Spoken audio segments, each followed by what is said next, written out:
Assalamualaikum warahmatullahi wabarakatuh. Welcome to the virtual tour of Fort Rotterdam. My name is Ina. My registration ID number is 20400122009. Alright, so my class is PBI A and I will be your guide today. Today, we will explore one of the most important historical sites in Makassar, Fort Rotterdam. This fort is a symbol of Makassar's long history, from the Kingdom of Goa to the Dutch colonial era. Now, let's begin our tour. This is the main entrance of Fort Rotterdam. This fort was originally built by the Goa Kingdom in 1545 during the rule of Sultan Goa IX. At that time, it was called Benteng Ujung Pandang, and it was made of clay and wood.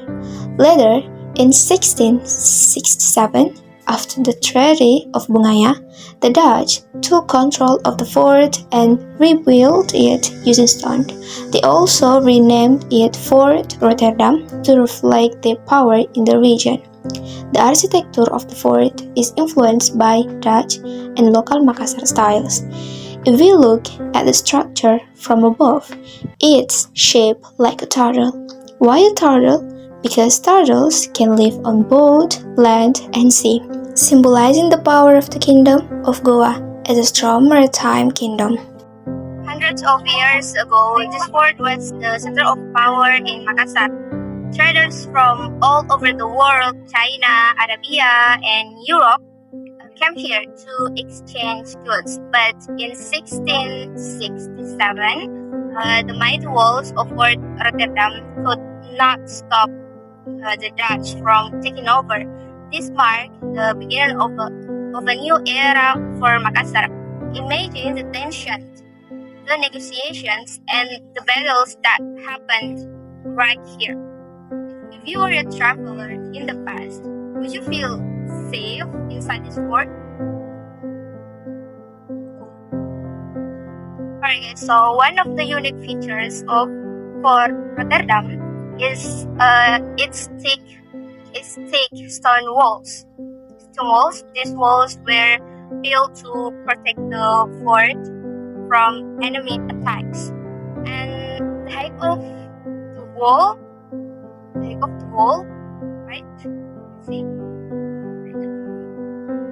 The height of the walls made it difficult for invaders to climb, and the corners of the fort were equipped with cannons for defense. During the colonial era, Fort Rotterdam was not only a military stronghold but also an administrative center. The Dutch controlled trade, military activities, and governments from this fort. This made it a very important place in the history of Makassar. Imagine standing here centuries ago, surrounded by soldiers, hearing the sounds of cannon fire and seeing ships approaching from the sea. Can you feel the history around you? Inside the fort, I can find several important buildings like barracks and administrative buildings. These buildings were used as living quarters for the soldiers and government officials. They had European style architecture with large windows and wooden doors.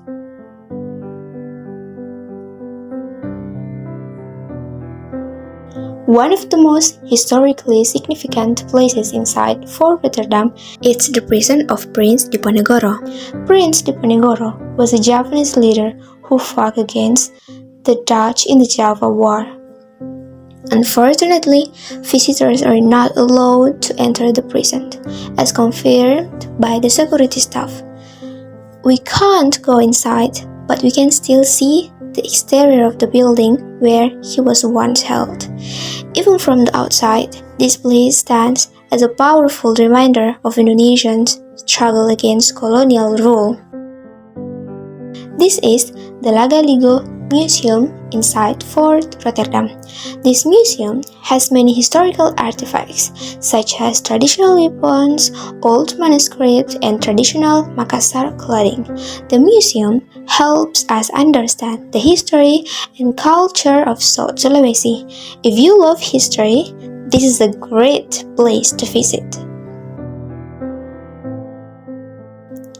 Best photo spots inside Fort Rotterdam.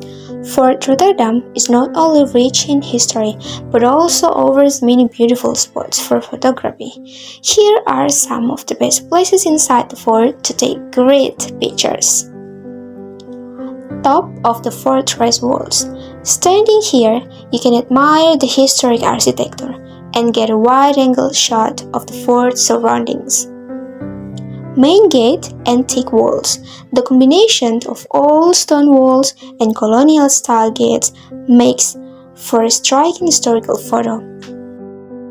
Inside the forest garden, with its green scenery and old buildings, this area provides a peaceful and picturesque background. Museum area. The well-preserved colonial buildings and historical exhibits make for an interesting and educational photo spot. The role of Fort Rotterdam today. Today, Fort Rotterdam is no longer used for military purposes. Instead, it has been preserved as a historical and cultural site. Many visitors come here to learn about the past, take pictures, and enjoy the peaceful environment. The fort is also used for cultural events, exhibitions, and historical research. If you walk around, you will see people enjoying the beautiful gardens and colonial-style buildings. It's one of the best places in Makassar to experience history firsthand. Alright, I hope you enjoy this virtual tour of Fort Rotterdam. It's raining here right now, and this fort has witnessed the rise and fall of kingdoms, colonial rule, and Indonesia's long journey to independence. It's a must-visit destination for everyone who loves history and culture. This fort is not only rich in history but also offers amazing views and photo opportunities. Don't forget to visit and explore the beauty of Fort Rotterdam yourself. If you enjoyed this video, don't forget to like and subscribe for more virtual tours. Let me know in the comments which part of Fort Rotterdam you find most interesting. Thank you for watching and see you in the next virtual tour. Bye-bye. Wassalamualaikum warahmatullahi wabarakatuh.